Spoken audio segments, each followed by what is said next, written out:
Assalamualaikum warahmatullahi wabarakatuh.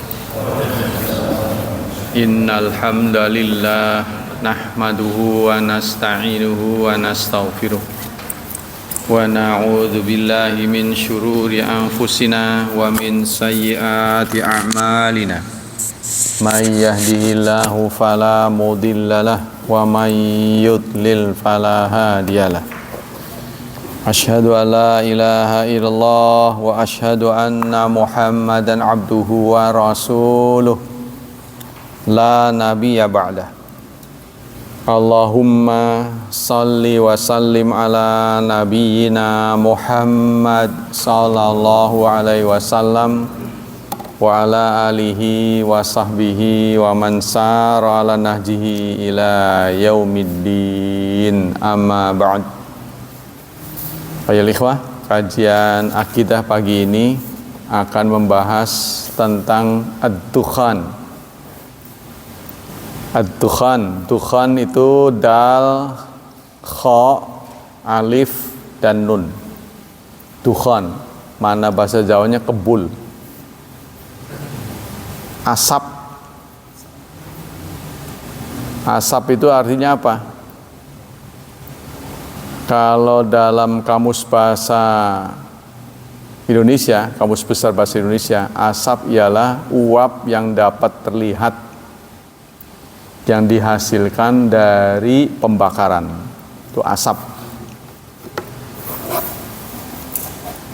Definisi dukhan. Ad-dakhnu adamus safa wal fasad wal khabath. Dalam bahasa Arab, dakhnu ya, yang merupakan akar kata dari dukhan, itu artinya tidak bersih. Arti lain adalah rusak dan buruk. Ya. Wa aslu dakhnu ayakuna fi launid daba awi thawb kakudratan ila sawad. Asal kata dari dukhan adalah noda yang ada pada binatang. Belang ya, maksudnya belang tidak mulus, atau kotoran yang ada pada pakaian. Nah, dalam istilah itu tadi bahasa dukhan ini adalah salah satu keajaiban yang akan terjadi dekat-dekat kiamat ya, salah satu tanda kiamat besar. Allati dalla 'alaiha alkitab wa sunnah mutahharah, yang teksnya, informasinya ada dalam Quran dan Sunnah. Ya'khudul mu'min minhu kaihati zukam. Ketika ada dukhan, ada asap, maka orang mukmin akan menderita demam. Ketika dukhan ini ada nanti, yang mukmin demam. Wa yakhudhu dukhan bi anfasil kufar, sementara yang kafir sesak nafasnya, tuli pendengarannya, buta matanya. Akibat dari dukhan ini, yang mukmin hanya sebatas demam, tapi orang kafir sesak nafasnya, tuli pendengarannya, buta matanya. Status meyakini adanya dukhan. Yajibul iman bi anna sama'a bi amrillahi ta'ala sawfa ta'ti bidkhan fi akhir zaman.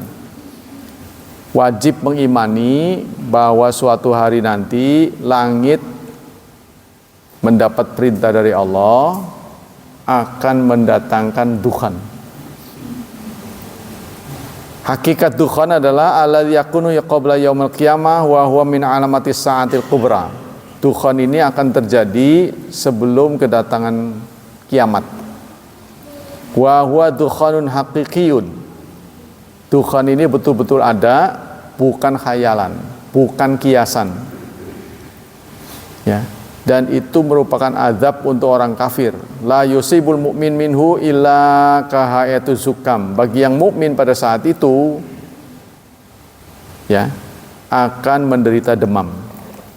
Qala Ibnu Katsir seorang mufasir, ya, mufasir dari tafsir Ibnu Katsir, "Zahirul Quran ma yadullu ala wujud dukhan minas sama." Lahiriah Quran menunjukkan akan terjadi dukhan, akan ada asap nanti menjelang kiamat besar. Yakshan nas, yang akan mengenai semua orang. Nah, yang kafir itu tadi, yang mukmin hanya sebatas demam, yang kafir terserang 3, ya, nafasnya sesak, matanya buta, telinganya budek, katanya itu. Wa hadza amrun muhaqqaq amun, akan terjadi, itu namanya apa? Pandemi, seluruh dunia. Nggak tahu asalnya dari mana itu, ya, asap itu. Kalau menurut definisi tadi kan ada pembakaran, tapi ini berasal dari langit katanya.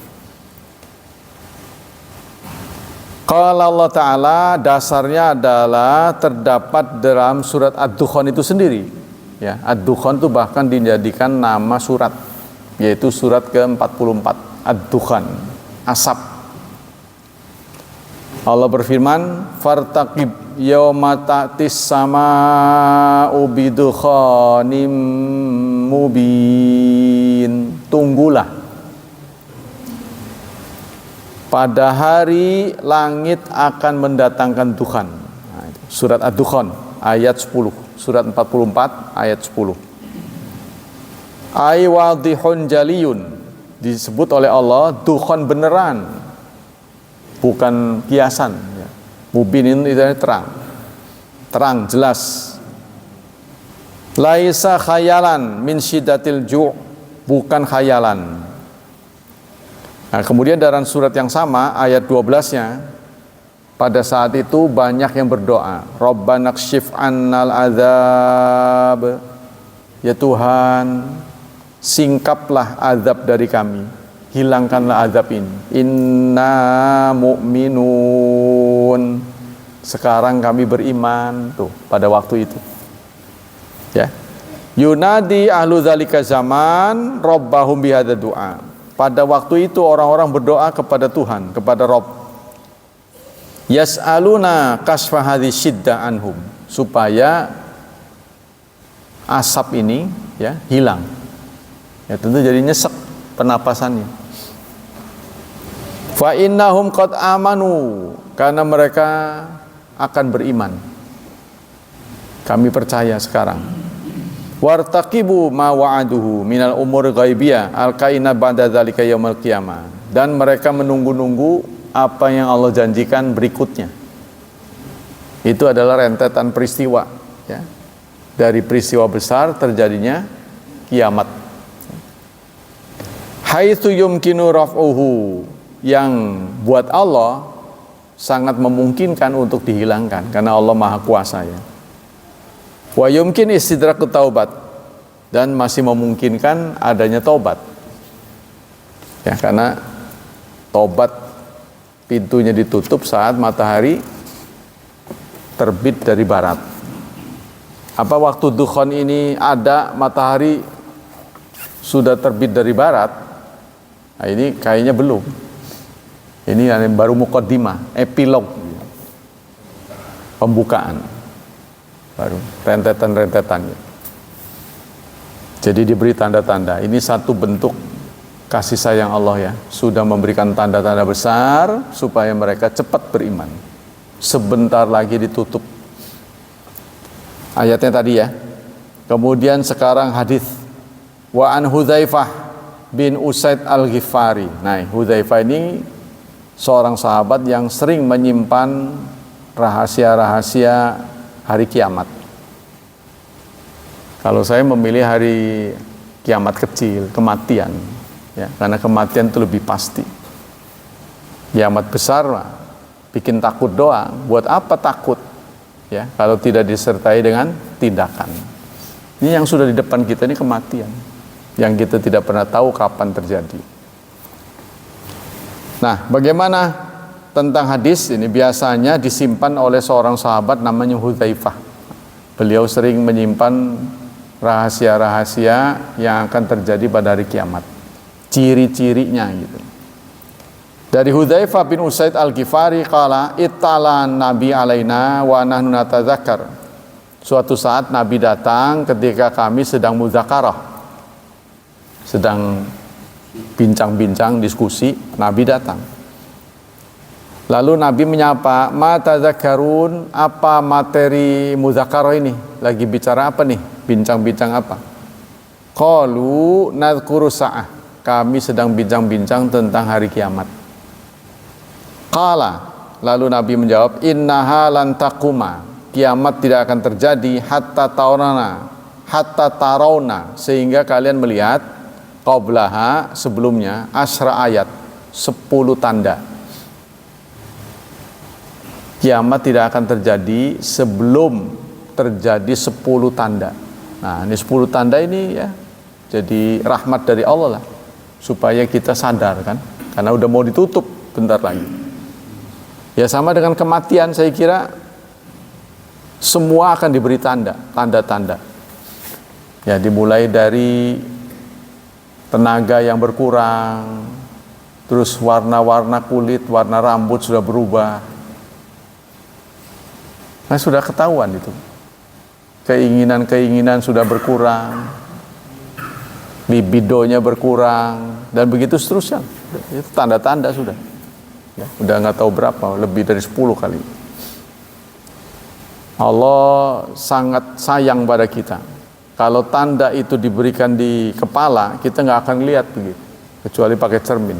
Tanda itu terus merembet ke rambut sampai ke bawah-bawah, kasih tanda supaya ngelihat, ini tanda itu. Kurang apa tuh tanda? Ya kan? Matanya sudah pakai kacamata, semuanya pakai semuanya udah diwakili. Nah, semua tanda-tanda itu kalau dihitung-hitung mungkin lebih dari 10. Nah, ini tidak akan terjadi kiamat sebelum 10 ini terjadi. Kiamat besar tapi ini. Di antara 10 yang disebut oleh Rasulullah, disebutlah kata dukhan, asap. Ya. Asap, dajjal, terus binatang, hewan yang susah dikenali. Katanya sih yang pernah dilihat oleh sahabat, apa itu namanya, saya lupa, jasasa namanya itu.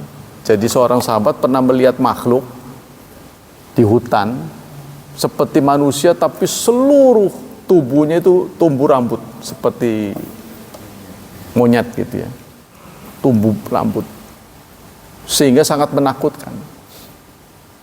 Lalu dia cerita pada Rasulullah. Ketika ditanya, "Siapa engkau?" "Aku adalah jasasah." Terus pergi makhluk itu. Nah, ini diceritakan pada Rasulullah, itulah dabah yang dimaksud oleh Allah. Kelak akan muncul lagi. Jadi pernah diperlihatkan. Nah, kita lanjut.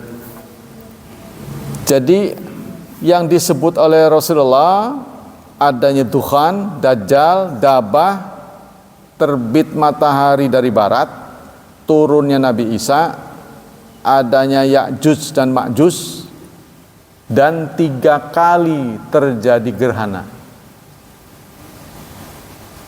3 kali terjadi gerhana. Jadi guru saya pernah mengatakan kalau dalam satu hari ada khutbah 3 kali, itu tanda-tanda kiamat. Nah, dia mengatakannya khutbah. Mungkin dia lupa. Maksudnya ini gerhana.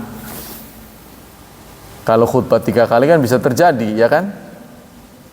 Paginya Id, siangnya Jumat, malamnya terjadi gerhana siang itu, bisa begitu. Padahal maksudnya ini gerhana, bukan khutbah. Ya memang gerhana ada khutbah. Tapi gerhana 3 kali kan termasuk jarang. Belum pernah lah. Gerhana 2 kali belum pernah. Jadi akan terjadi gerhana 3 kali. Khasaf bil maghrib, gerhana ada di sebelah barat, gerhana di Jaziratul Arab, dan gerhana di barat, di timur. Jadi gerhana di Jaziratul Arab, gerhana di timur, gerhana di barat. Karena suatu tempat kalau terjadi gerhana belum tentu menyeluruh. Hanya beberapa saja zona yang dilewati. Nah, itu terjadi di timur, di barat, dan di Jazirah Arab. Tapi pengertian timur dan barat ini ngukurnya gimana? Berarti dari Mekah kali ya. Jadi disebut timur tengah. Itu karena ngukurnya orang barat. Yang ngukur timur itu orang barat. Jadi timur dari barat. Kan dia di Eropa. Jadi ngukurnya timur tapi di tengah. Kalau kita timur pojok kali. Timur jauh. Nah, kita sudah dengar kan timur jauh. Nah, itu Indonesia. Ngukurnya dari mana? Ya dari sebelah kanan sana. Ya, dari Eropa kita dianggap timur. Timur itu adoh. Timur jauh. Nah, timurnya tengah, itu timur tengah. Sama dengan ini. Nabi juga menggunakan istilah itu. Contohnya Yaman. Yaman itu kan dari Yumna, kanan. Terus Shimal. Shimal itu mungkin Somalia. Saya lupa itu. Shimal itu mana? Sebelah kiri. Di kanan dan kiri. Rasulullah juga menggunakan istilah itu. Kita kembali sini. Wa an Abi Hurairah, dari Abi Hurairah, anna Rasulullah qala. Rasulullah suatu saat bersabda, wa akhiru dzalika narun. Bukan, masih ada tadi ya. Jadi ada 3 gerhana di barat, di timur, dan di Jaziratul Arab. Wa akhiru dzalika narun, dan akan disambung dengan api, ya, takhruju minal Yaman, yang akan keluar dari Yaman. Tatradun nas ila mahsyarihim, yang akan mengevakuasi manusia ke tempat kumpulnya. Jadi apinya rupanya sangat besar. Jadi akan timbul api. Apakah ini karena sumber gas ya? Nah, apa nggak tahu lah pokoknya. Yang seperti Lapindo begitu, sumur gas keluar seperti Lapindo, ya, tidak terkendali, jadi banjir di mana-mana itu kan. Nah, itu bisa terjadi, meluap sehingga apinya besar. Dari Abi Hurairah anna Rasulullah qala, Rasulullah bersabda, badiru bil amal sittan, segeralah kalian dengan amal-amal, segeralah beramal baik.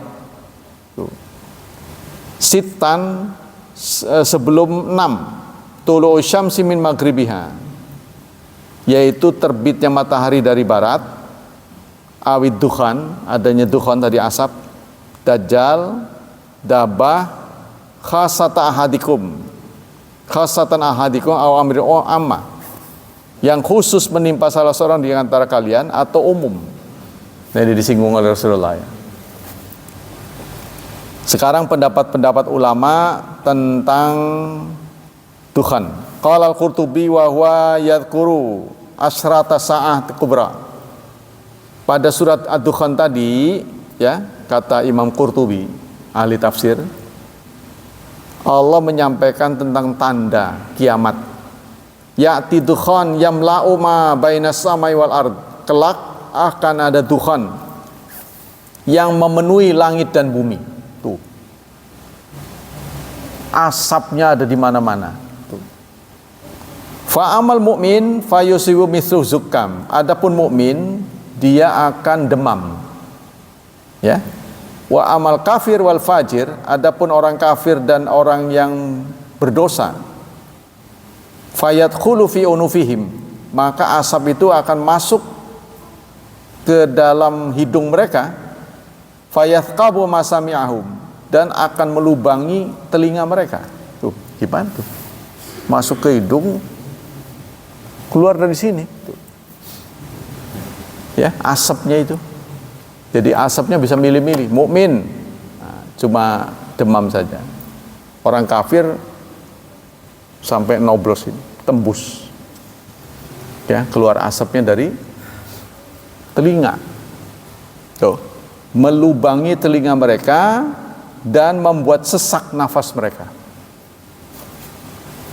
Qala Safarayini huwa sabitun fil kitabi was sunnah. Kata Imam Safarayini, Dukhon ini ditetapkan dalam kitab dan sunnah. Kita tidak boleh mengingkarinya. Qala Ibnu Abbas, Hasan, Zaid bin Ali mengatakan dukhonun qabla qiyamis sa'ah.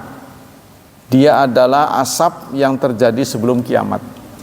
Yadkhulu fi asma'il kufar, yang akan menerobos ya ke telinga-telinga orang kafir dan orang munafik.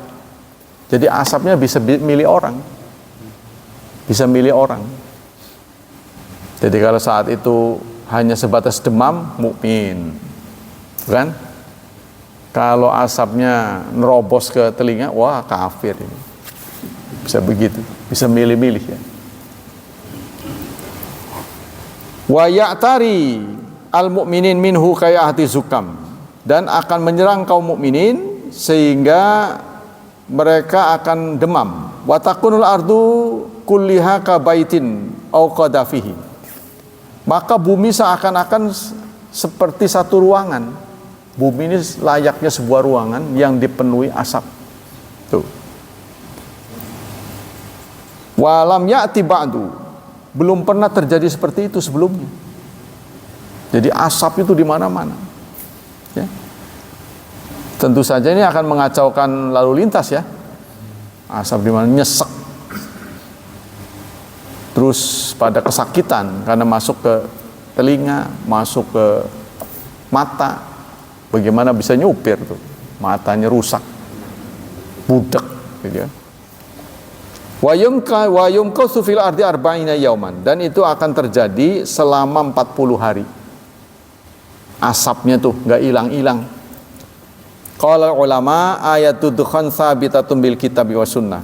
Kata ulama, tanda kiamat dalam bentuk asap itu ditetapkan dalam Alkitab dan Sunnah. Jadi kalau ulama ngomong begitu, berarti kita tidak boleh mengingkarinya. Hal-hal yang berkaitan dengan asap, waktu wuqui dukhan, waktunya, kapan waktunya. Ikhtalafal ulama, terjadi perbedaan pendapat, ya, karena dari ayat dan sunnah Rasulullah tidak ditentukan kapan waktunya. Al-warid fi nususin mutaqaddimah au qawantaha, kapan mulai dan kapan berakhir, ala salasati aqwal. 3 pendapat. Pertama, pendapat dari Abdullah bin Mas'ud wa tabi'u jama'atu minas salaf wa ikhtarahu Tabari. Menurut Ibnu Mas'ud, kemudian diikuti oleh Imam Tabari. Ila anna hadza dukhan qad waqa'a fi asrin Nabi Muhammadin sallallahu alaihi wasallam. Asap ini sudah pernah terjadi, nah, kata Ibnu Mas'ud, di zaman Nabi. Wa huwa ma asaba Quraisyan minasyidda wal ju' indama da'a alaihimun nabi. Yaitu yang menimpa orang Quraisy. Ya, menimpa orang Quraisy, yaitu adanya kesengsaraan. Ketika mereka melawan Nabi, mukjizat datang dalam bentuk asap. Katanya udah lewat itu mah. Hina lam yastajibu lahu, ketika mereka tidak nurut, tidak merespon dengan baik dakwah Rasulullah, oleh Allah diturunkan asap pada saat itu. Wa ja'alu yarfa'una absarahum ila sama. Pada saat itu mereka matanya memandang ke langit. Fala yarona ila dukhan, di mana-mana ada asap. Waktu itu sudah pernah terjadi. Ya. Qala bainahuma rajulun yuhaddits fi kandah, qala yajid dukhan yaumil qiyamah. Nah, itu terjadi di suatu tempat namanya Lembah Kandah. Kandah katanya nama tempat. Saya nggak tahu di mana nih. Fayakhudhu bi asma'il munafiqin wa absarahum. Asap itu mengena ya pendengaran orang munafik dan penglihatan mereka. Yakhudul mu'min kaihati zukam. Kemudian orang mukmin menderita demam. Fafaza'na, maka kami pun panik. Fa'ataita Ibnu Mas'ud wa kana muttaqian. Lalu aku datang kepada Ibnu Mas'ud, beliau sedang bersandar. Faghadiba fajalasa, beliau marah dan duduk. Faqala, mana alima falyaqul wa malam ya'lam falyaqul. Allahu a'lam. Barang siapa yang tahu, katakanlah, dan barang siapa yang tidak tahu, katakanlah Allahu a'lam. Fa inna minal ilmi an yaqula lima la ya'lam. Maka sebagian dari ilmu, seseorang jujur mengatakan tidak tahu. Jadi Ibnu Mas'ud mengatakan, kalau nggak tahu jangan sok tahu, gitu kan. Lebih baik Anda katakan tidak tahu. Jadi kalau nggak tahu jangan ngaku tahu. Sebab mengatakan tidak tahu karena tidak tahu itu sebuah kejujuran. Itu juga bagian dari ilmu. Ya, itu keterus terangan. Jadi kalau kita nggak tahu, katakan aja nggak tahu.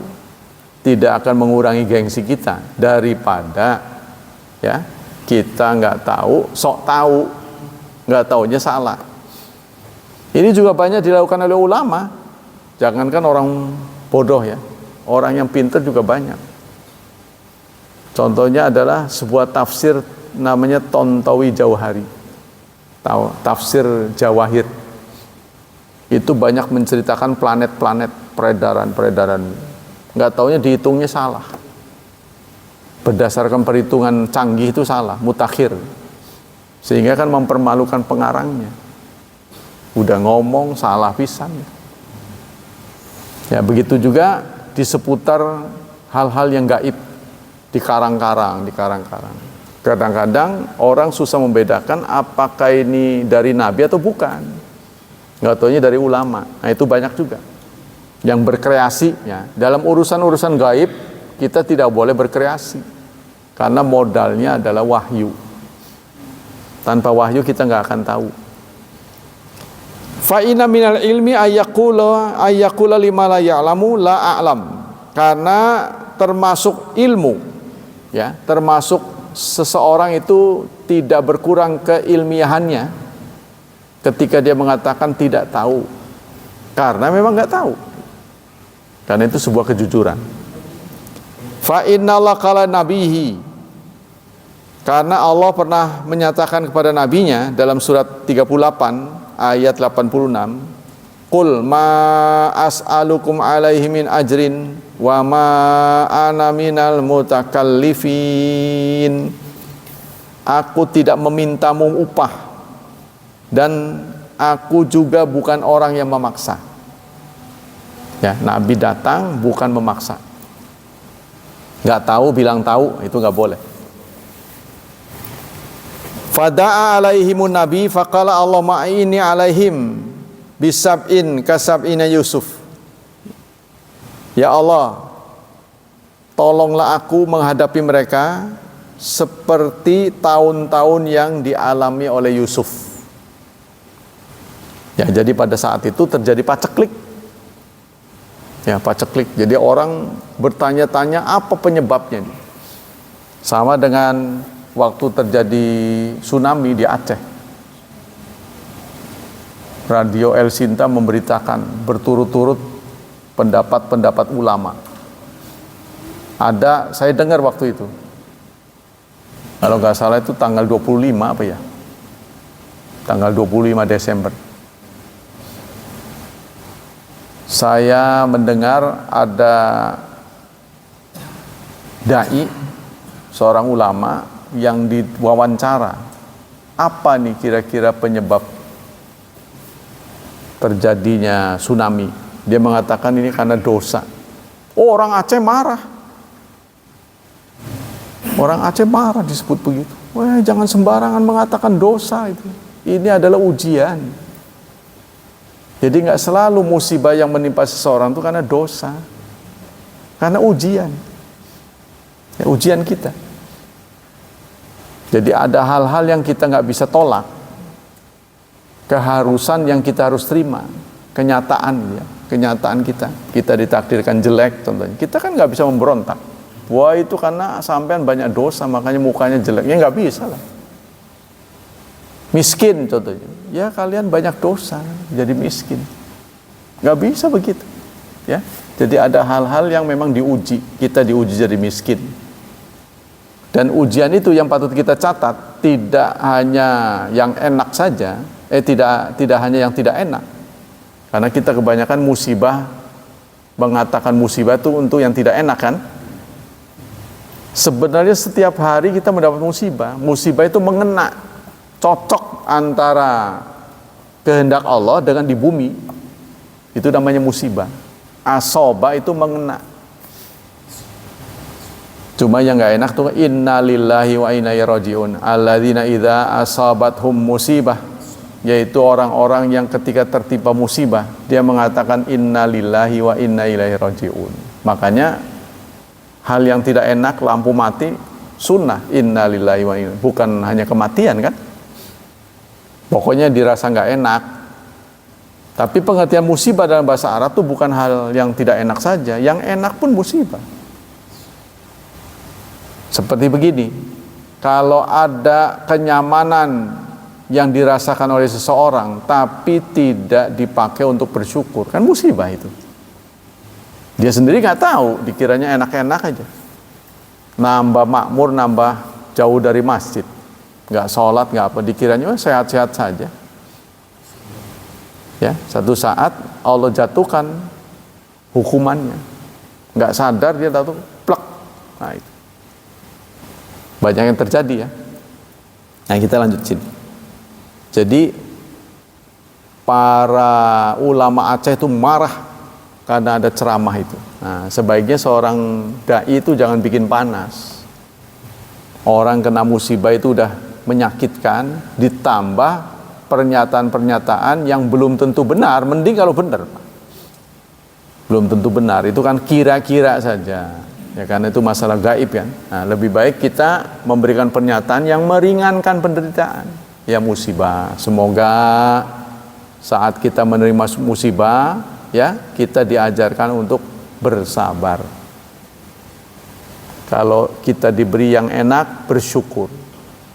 Karena itu Rasulullah melabeli ajaban li amril mukmin, ajaib sikap seorang mukmin. Kalau diberi nyaman, dia bersyukur. Syukur itu menghasilkan pahala. Kalau dikasih nggak nyaman, dia bersabar. Sabar juga pahala. Sementara hidup ini tidak bisa lepas dari dua, enak nggak enak. Yang enak bersyukur, nggak enak sabar. Terus-terusan aja begitu, sampai kemudian dia habis kuotanya. Dan menurut ajaran Islam, kematian itu bukan akhir dari segalanya. Kematian itu cuma pindah alam, pindah ruangan, itu aja. Nah kemudian di ruangan yang baru itu bisa komunikasi nggak? Kita juga nggak tahu. Orang yang sudah pindah alam dengan orang yang sudah pindah alam, komunikasi bisa nggak kayak kita begini? Ya assalamualaikum, baru datang nih, gitu aja. Itu kan. Apa bisa begitu apa enggak? Wallahu alam, kita juga enggak tahu. Ada yang memastikan, oh enggak bisa. Enggak bisa, itu seperti tidur. Kalau seperti tidur, buat apa kita mengucapkan salam? Orang tidur kan enggak bisa dengar. Ngerti enggak maksudnya? Kita kalau ziarah kan salam, sunnah. Assalamualaikum ya ahlal kubur. Kalau dia tertidur, buat apa kita salam?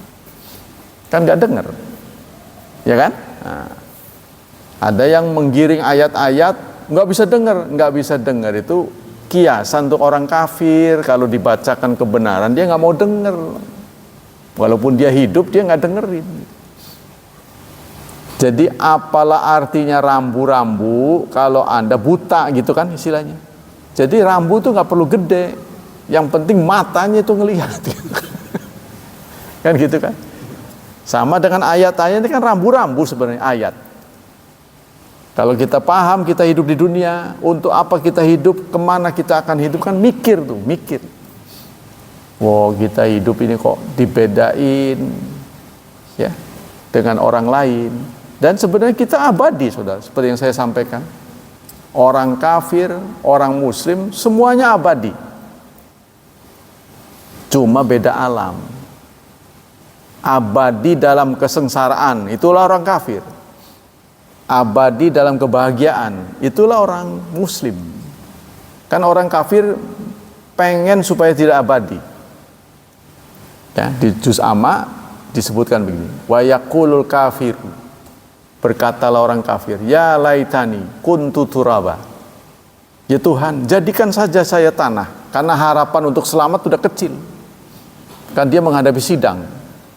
Anda dijatuhkan hukuman masuk neraka karena dulu tidak beriman. Wah, dia sendiri kan begitu kan? Udah ngedap, wah saya bakal begitu. Maka dia berdoa, ya Tuhan kalau begitu saya nggak perlu disidang lagi lah, dimusnahkan saja. Yaitu ada beritanya, wa yaqul kafiru ya laitani kuntu turaba. Ya Tuhan, jadikan aku tanah. Sudah tidak punya arti apa-apa lagi. Jangan disidang-sidangkan, dia udah tahu di depannya sudah ada. Karena Anda melanggar dulu, tidak taat, tidak beriman, maka dijatuhi hukuman masuk ke neraka selama-lamanya. Wah, udah ngedap kan begitu kan? Geder gitu kan? Sudahlah, jangan disidang lagi. Malu, sebab sidang itu kan dipermalukan. Ya kan? Dipermalukan kan, ditonton banyak orang nanti. Jadi banyak adegan nanti, komplain-komplain, semua akan diperlihatkan oleh Allah. Nah, kita kembali sini. Jadi menurut pendapat yang pertama, itu tidak akan pernah terjadi lagi. Nah, kata Ibnu Mas'ud, ya, Allahumma a'ini alaihim, fa akhadhatu sinnatun hatta uhliku fiha. Maka pada waktu itu terjadi paceklik, mereka mati semuanya. Wa akul maitata wal idham, bahkan mereka makan bangkai saking nggak ada makanan. Wa barara rajul ma baina sami wal ard kaihati dukhan. Wa barara faja'ahu Abu Sufyan faqala ya Muhammad jita ya'muran bisalatirahim wa inna qaumaka qad huliku fad'ullaha. Maka sampai Abu Sufyan pun datang. Ini pernah terjadi. Ya, saat Nabi datang berdakwah ditolak, maka Allah hukum dengan paceklik. Sampai mereka kanibal, makan bangkai, saking nggak ada makanan. Nggak kanibal aja udah susah di sana ya. Di Mekah itu susah, daerah tandus. Ini nggak ada makanan sama sekali. Tidak ada air, mereka kehausan. Sehingga Abu Sufyan datang kepada Rasulullah, ya Rasulullah, ya Muhammad, katamu, ya, kata engkau mengajak silaturahmi, Anda orang baik, mengajarkan supaya komunikatif. Bagaimana mungkin kita bisa berkomunikasi kalau engkau hukum kami? Tuh, kata Abu Sufyan, kita dihukum semua, bagaimana mau komunikasi? Makan aja susah. Ya sama dengan orang-orang miskin lah. Bagaimana sampean ngajak saya sholat, makan aja enggak? Perutnya pada keroncongan. Bagaimana mau mikirin sholat, mikirin ngaji? Kata orang-orang yang di pasar, pada nggak rajin ke masjid, ya boro-boro mau mikirin ngaji. Lapar kami, anak kami nggak ada yang kasih makan. Nah, kata mereka begitu. Fad'ullaha, tolong doakan pada Allah. Ini permintaan Abu Sufyan. Maka Rasulullah kemudian menurunkan ayat ini, surat tadi itu, surat 44 ayat 10. Fartakib, tunggulah. Yauma ta'tis sama'u bidukhanin mubin. Pada hari langit akan datang dengan asap yang nyata. Ya. Sampai dengan kata-kata aidun. Ayat 15. Fa yakshifu anhum adzabal akhirah idza ja'ahum ada ila kufrihim. Jadi ketika paceklik itu dihilangkan oleh Allah, kesulitan mereka sudah hilang, kembali lagi mereka bersikap menolak. Ya inilah manusia, kebanyakan begitu ya. Waktu susahnya aja ngeluh. Udah hilang ngeluhnya begitulah, jojong maning kata Rasul. Kembali lagi seperti itu. Pendapat yang kedua. Jadi pendapat yang pertama mengatakan dukhon itu sudah pernah terjadi dan tidak akan pernah terjadi lagi. Itulah Ibnu Mas'ud. Pendapat yang kedua, min alamati sa'a allati lam taqa ba'du. Pendapat yang kedua adalah mengatakan belum pernah terjadi. Yang dimaksud oleh surat 44 ayat 10 itu belum pernah terjadi. Fasayaqa'u qurba yaumil qiyamah. Dan kelak akan terjadi dekat hari kiamat. Wa ilaihi dhahaba jam'u minas sahabat. Ini dipegang oleh banyak sahabat, wa katsirun minat tabi'in, dan kebanyakan tabi'in. Wa alaihi aktsar ulama, dan kebanyakan ulama, karena mengambil hadis Rasulullah, ya, sabda Rasulullah, innaha, sesungguhnya Tuhan, lantakuma, kiamat tidak akan terjadi hatta tarawna qabla asyar ayat, sebelum kalian mengalami 10 ayat. Ya, Rasulullah mengatakan kiamat tidak akan terjadi sebelum 10 tanda. Nah, sebelum 10 tanda datang. Badiru bil amal sitan tulu'u syamsi min maghribiha wa aidukhan. Bersegeralah kalian berbuat baik sebelum datang 6. Salah satunya disebut Tuhan. Wa mimma stadalu bi aidan marawa Tabari an Abdullah bin Abi Mulaikah qala ghadautu ala bin Abbas zata yaumin faqal. Salah satu tanda, ya, salah satu keterangan yang diperoleh bahwa Tuhan itu belum terjadi adalah riwayat Ibnu Abbas. Hadis dari Tabari dari Abdullah bin Abi Mulaikah, dia bercerita, suatu pagi kami bersama Ibnu Abbas, ya, faqala ma nimtu laila hatta asbahta. Ibnu Abbas bercerita, semalam saya nggak bisa tidur, dari malam saya nggak bisa tidur sampai sekarang. Lalu ditanya, 5, kenapa? Tala al-kawab dzunbi, ada bintang yang ada buntutnya. Komet berarti. Saya melihat bintang ada ekornya, kata dia, ya. Fa khasyitu ayatakan dukhan qad taraka. Saya khawatir itu adalah tanda asap yang dimaksud oleh ayat dukhan tadi itu tiba. Saya tak khawatir itu yang dimaksud dukhan. Makanya saya nggak bisa tidur, siap-siap gitu. Ya, kalau terjadi sesuatu saya udah siaga gitu. Sehingga nggak bisa tidur saya. Famanim tu hatta asbah. Maka saya nggak bisa tidur sampai pagi. Qala Ibnu Katsir wa hadza isnadun sahih ila Ibnu Abbas. Berita ini sahih dari Ibnu Abbas.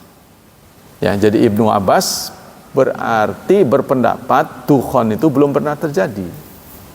Karena dia melihat komet itu, dia kira itu dukhan.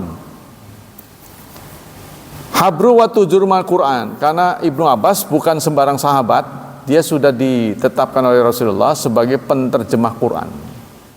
Ya, jadi pendapatnya ini valid.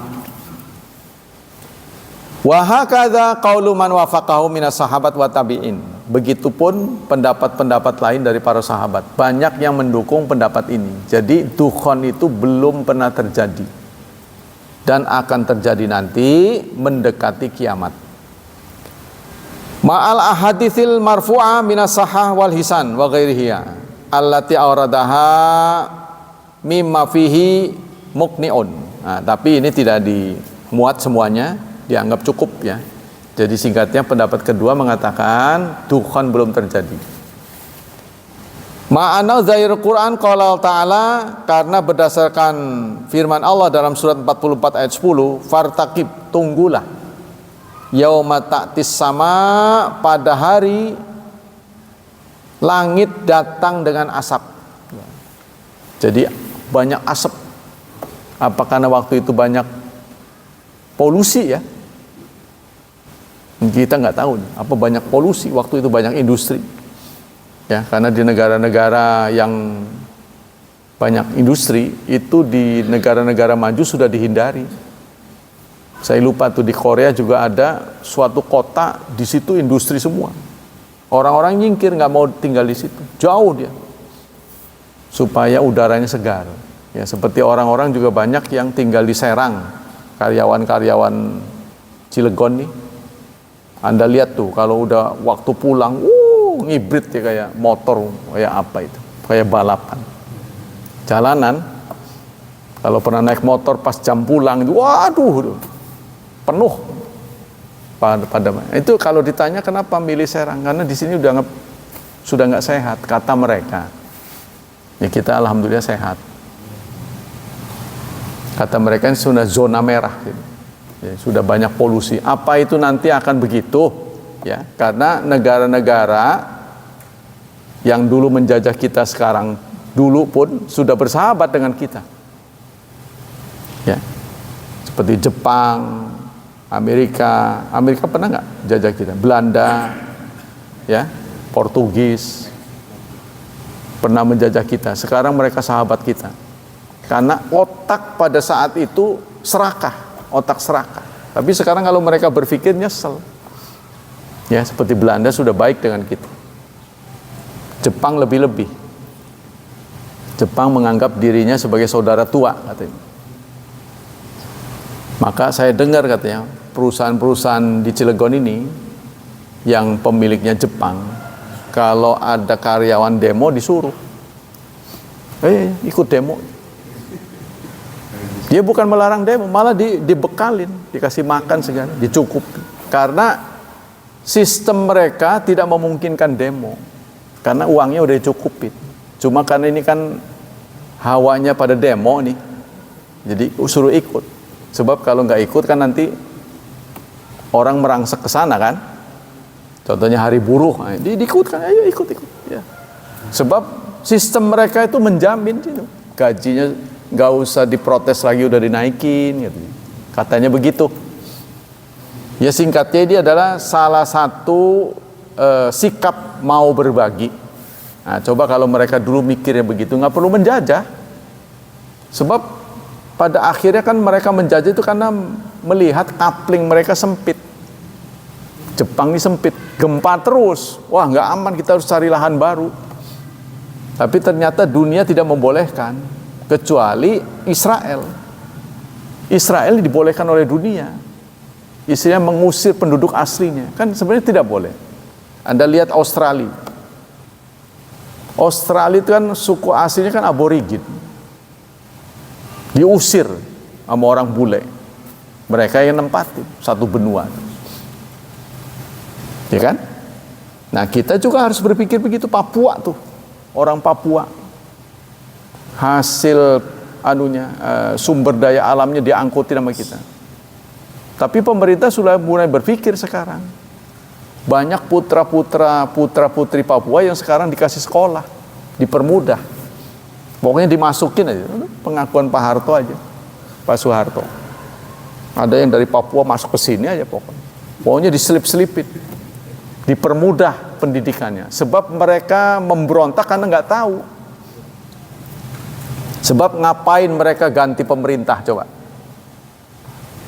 Kan itu kan dikompori oleh bangsa lain supaya bisa dikuasai ini emas-emasnya ini.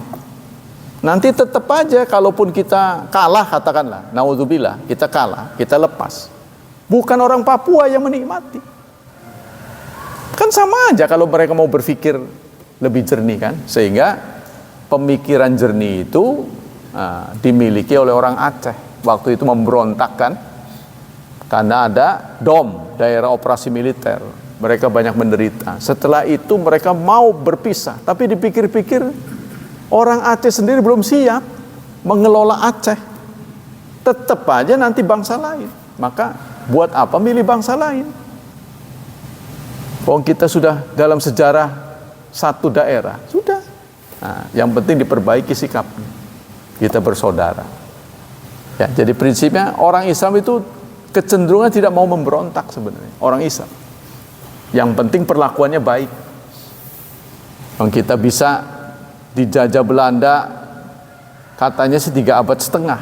Kita nggak ngalamin, nggak tahu ya. Katanya sih 3 abad setengah. Kenapa? Karena perlakuan mereka adil.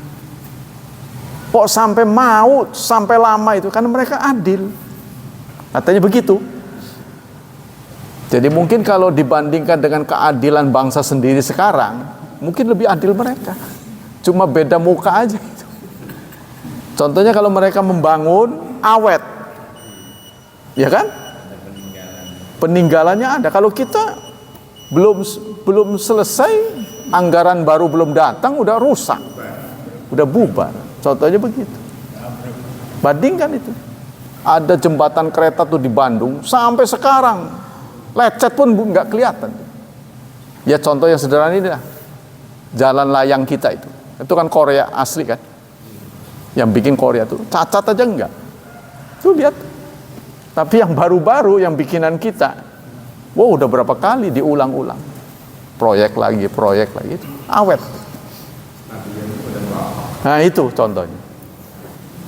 Gimana nih persoalan begini? Nah itu jadi arti penjajahan nih. Jadi sekarang yang menjajah adalah bangsa sendiri, ya kan? Maka ya kita nggak usah ribut-ribut, nanti akan ada pihak ketiga yang datang kan, gara-gara kakak beradik berantem, maling masuk, akhirnya benda-bendanya dicolong juga. Nah, kita perbaikan saja. Kita perbaikan terus, jangan serakah. Sudah jangan serakah. Kalau saudara kita memang lebih baik, silakan kasih tempat. Akhirnya kan seperti penguasa kita berakhir dengan demo, kan nggak enak ini. Di demo penguasa kita ini, ya kan?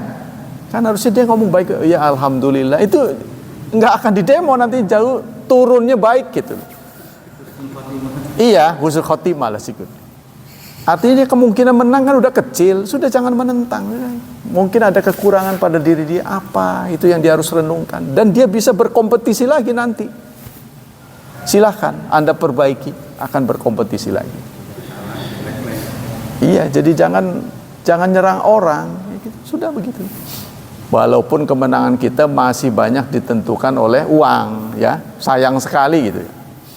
Seperti yang saya katakan, yang wakil-wakil kita kalau nyalon ini harusnya jangan membayar, kita yang bayar, kan dia wakil kita. Gengsi kita turun kalau sampai kita dibayar. Harga diri kita itu terletak pada uang. Gak boleh sebenarnya, tapi itulah yang terjadi karena kita kurang uang. Kapan lagi gitu kan? Karena watak pemimpin kita itu kalau sudah dipilih lupa. Kapan lagi kalau nggak sekarang, ntar lupa. Nah itu makanya dimanfaatkan. Nah, ini kalau kedua belah pihak bisa memperbaiki diri, insya Allah ke depan kita maju. Tuh, jadi kalau kita sudah terkenal, saya sudah terkenal, saya gantian Pak Mul, gantian ya. Gitu harusnya, jadi terkenal. Jangan terus dikungkungin terus sampai seumur-umur, jangan. Gantian. Ya, jadi kita bisa turun dengan elegan. Nah, nanti tetap bersahabat seperti Presiden Amerika kan. Kalau dia jadi, mantannya itu tetap dipakai. Jadi duta perdamaian gitu. Jadi nggak sampai orang-wawuan lah gitu. Nah, kita kembali sini. Pendapat yang ketiga sekarang, pendapat terakhir, ada 3 pendapat. Wa huwal jam'u baina ahadits wal athar sabita wa huwa ma qararahu Nawawi wa ghairu ulama. Ini pendapat dari Imam Nawawi. Ya. Pendapat yang ketiga ini bahwa dukhan yang dimaksud oleh ayat tadi terjadi 2 kali. Di zaman Nabi sudah, nanti akan terjadi lagi menjelang hari kiamat. Kata beliau. Yang dulu udah pernah terjadi. Contohnya Nabi membelah bulan. Nabi membelah bulan. Bagaimana itu caranya bulan dibelah itu? Wallahu alam. Bulan gede banget. Bagaimana itu caranya? Tapi pernah terjadi. Para sahabat menyaksikan. Ya, mukjizat dari Nabi. Jadi Nabi kita itu bukan tipe mengeluarkan sesuatu yang bikin kaget. Pelan-pelan tapi orang mengakui. Itu Nabi kita. Dia nggak pernah koar-koar. Nih mujizat kalau pengen tahu kesaktian saya, nggak begitu. Pelan aja. Ya udah kamu ambil air sana. Makan gitu ya. Mau ditraktir kan sama sahabat. Ya udah semua dipanggil. Bukan buat Anda saja. Oh nggak cukup kok suruh semua. Oh enggak, semuanya aja. Kan ini yang punya makanan kan kerok. Wong tadinya mau mentraktir Rasulullah. Dan sahabat-sahabat dia paling berapa orang gitulah. Dia juga nyembeli anak kambing, bukan kambing, anak kambing saking nggak punyanya. Udah semuanya aja. Iya semuanya yang perang itu suruh makan. Lah istrinya kaget ya. Udah ngomong belum? Yang dimasak sedikit. Udah. Tapi Nabi berpesan, jangan diturunkan dulu tuh masakan dari tungku sebelum aku datang. Kan dia nggak tahu bakal apa ini. Nah, ternyata tangan beliau dicelupin ke situ. Ayo, ambil. Ya nggak panas lagi itu, apa udah dingin apa nggak tahu. Kalau kita tap kayak begitu kan, Mas. Semua makan sampai habis, nggak berkurang sedikit pun. Jadi Nabi nggak pernah koar-koar. Nih mujizat nih, lihat nih. Saksikan. Kalau nggak percaya, nggak pernah Nabi. Foto. Trat. Yang mau makan nggak jadi, ntar dulu dia makan. Kita itu mah, makanya kita nggak jadi nabi, bakalan digituin kan. Jadi beliau tuh elegan. Ternyata sampai dengan air juga ada kasusnya. Kekurangan air, dipanggil, tukang air dong, ambil, panggil. Tukang air ini sampai ketakutan, dibayar. Tapi sampai dengan semua MCK, mandi apa segala tercukupi, air ini tidak berkurang, sedikit pun tidak berkurang. Maka si tukang air ini heran, terus buat apa saya dipanggil? Dibayar. Maka dia cerita pada semua orang, ternyata yang kalian duga pembohong itu saya udah saksikan. Dia orang jujur. Satu kampung katanya masuk Islam. Setelah dia melihat sendiri. Sama dengan ini, prajurit Yesus katanya, yang ada di Timur kemarin viral, ya, dia menyatakan saya menjadi Muslim sekarang. Saya sadar ternyata dalam Quran, dalam hadis tidak ada satu ayat dan hadis yang menjelekkan Yesus. Kita tidak adil, malah kita ngejelekin Muhammad, mengatakan palsu lah segala. Dalam Quran tidak ada, malah umat Islam itu menghormati Yesus dengan mengatakan lahir di bawah pohon korma. Kalau dia di kandang kambing, itu kan waduh. Kira-kira sekarang ada nggak orang tuh kalau suruh milik adanya tempat kandang kambing? Istri saya mau melahirkan, Pak, bisa nggak numpang? Waduh, nggak ada adanya kandang kambing. Mungkin mikir dia, wah kandang kambing nggak lah, bau. Pasti begitu. Ini dikatakan di kandang kambing. Kalau kita kan di bawah pohon korma, diusir dia lari ke hutan, itu lebih masuk akal. Ya, jadi tidak ada satu hadis ayat yang menghina Yesus sehingga dia sadar masuk Islam. Tapi oleh mereka tidak diviralkan. Tuh yang begitu-begitu tuh.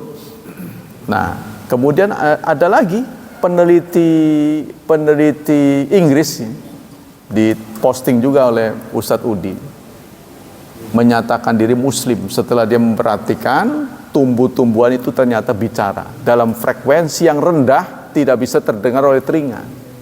Ya, jadi dia menggunakan teknologi, ternyata benar pohon-pohonan itu bicara satu sama lain. Dalam Quran ada soalnya.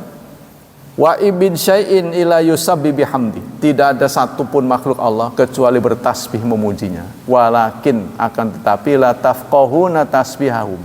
Kamu tidak mengerti tasbih mereka. Jadi dengan frekuensi tertentu ternyata dia bicara. Pohon-pohonan. Makanya ada yang pernah mengatakan kalau kita sering ngomongin tumbuh-tumbuhan, dia akan nurut. Ya, tumbuh yang subur ya, yang indah. Kita ngomongin, ya, kita kasih minum, siremin. Tak kasih minum sampean, tumbuh yang bagus ya. Saya pengen lihat keindahanmu. Keindahan ciptaan Allah yang ada pada dirimu. Ya kalau tetangga ngomong, oh, nggak waras. Ngomong dia. Gemblung. Jadi diajak bicara. Nanti ada bagian dari ini, dari hasud, dari kajian hasud yang saya belum sampaikan tadi kelewat, yaitu ain. Bagian dari hasud itu ain. Ain itu artinya mata. Jadi hasud itu bisa tersampaikan lewat mata katanya. Apa bedanya ain dengan hasud? Setiap orang yang berain itu hasud. Orang yang memainkan matanya karena dengki itu adalah hasud, tapi tidak setiap orang hasud ain. Jadi menurut ajaran Islam oleh ulama-ulama dikatakan mata ini berperanan. Bukan manusia saja yang menjadi korban, seluruh makhluk hidup. Ya, jadi kalau kita menatap mata dengan mata kita curiga pada sesuatu, maka sesuatu itu bisa mencelakai orang. Katanya begitu. Ya, saya juga nggak bisa nyoba-nyoba ya, tapi itu masalah gaib. Tapi itu keterangan-keterangannya begitu. Jadi kalau kita menatap sesuatu, hati kita nggak bersih, maka sesuatu yang kita tatap itu bisa menjadi musibah bagi orang lain.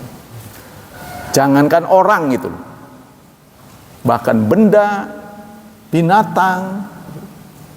Dan dalam sebuah sabdanya Rasulullah mengatakan, kebanyakan umatku wafat karena ain, karena kedengkian. Maka untuk menghapus kedengkian, kita harus sering mendoakan orang yang kita curigai dengki. Kalau ada orang mengagumi kita, Masya Allah, sampean itu kok pinter banget, maka kita harus Masya Allah, Subhanallah, harus nyebut Allah, Barakallahu fika. Kita harus mendoakan orang itu sehingga tertolak, Barakallahu fik. Nah, gitu. Kita harus begitu. Jadi kalau ada orang menyuarakan kekaguman pada kita, kita harus balas dengan Barakallahu fika. Semoga Allah memberkahimu, sehingga nggak mempan. Maksudnya adalah orang bicara memuji kita, kita nggak pernah tahu isi hatinya. Gitu mas, kita nggak bisa membaca. Siapa tahu itu terbit dari hati yang tidak bersih. Sebenarnya dia memuji, tapi mulutnya memuji. Nah itu kita oper dengan begitu, kita tangkis dengan begitu. Jadi itu ya pendapat wa saya kau fi akhir zaman qala Ibnu Hajar At-Tabari wa ba'du fa innahu ghairu munkar ayakuna ahala bil kufar alladzina tawa'adum bihadzal wa'id. Kata Ibnu Jarir At-Tabari, tidak bisa dipungkiri ya, dukhan ini kelak akan menimpa semua orang. Nah, ini sebentar lagi ya. Apa sudah? Kok kayaknya udah ini. Sudah ya? Sudah waktu. Dikit lagi ya. Akan menimpa semua orang fima yastanifu ba'da bi akhirin dukhanan ala majat bil akhbar an Rasulillah. Jadi pesan dari Imam Tabari, kita tidak boleh mengingkari. Ya, karena kita mengalami juga enggak sudah ingkar. Kita enggak pernah tahu kejadian-kejadian misterius yang akan Allah timpakan kepada akhir zaman ini. Li'anal akhbar an Rasulillah qad tazaharat bi anna dzalika kainun, karena ada sumber informasi dari Rasulullah, sumbernya dari Rasulullah dan hadisnya sahih ya. Fa inna qad kana ma ruwiya anhu Abdullah bin Mas'ud faqul khabara ini alladzina ruwiya an Rasulillah sahih. Tapi bagaimana dengan Ibnu Mas'ud? Nah, sudah deh. Tapi bagaimana berita tentang Ibnu Mas'ud yang mengatakan sudah pernah terjadi dan tidak akan terjadi lagi, yaitu Ibnu Mas'ud. Jadi yang pernah terjadi betul-betul pernah terjadi, tapi perkara apakah hanya satu, ini bukan hak Ibnu Mas'ud menyampaikannya, kan? Bahwa pernah terjadi, Ibnu Mas'ud menyaksikan. Cuma nanti akhir zaman bakal terjadi lagi enggak? Ya kita nggak bisa memastikan. Wong kita nggak menyaksikan kok. Nah itu makanya kemungkinan terjadi lagi, karena disabdakan oleh Rasulullah sebagai tanda dari akhir zaman. Semoga kita kaum muslimin, kalau itu terjadi, mungkin terjadi pada zaman kita kecil ya, tapi boleh jadi keturunan-keturunan kita. Semoga semuanya selamat. Semoga Allah Subhanahu wa taala melimpahkan pahala yang berlipat ganda untuk kajian kita. Semoga Allah tetap berkenan melindungi dan menyelamatkan kita dari wabah dan fitnah, dari syubhat dan syahwat. Dan semoga Allah mentakdirkan anak kita nasibnya lebih baik daripada kita, lebih saleh, lebih berkah dan lebih mudah. Subhanakallah wa bihamdika asyhadu an la ilaha illa anta astaghfiruka wa atubu ilaik. Wassalamualaikum warahmatullahi wabarakatuh.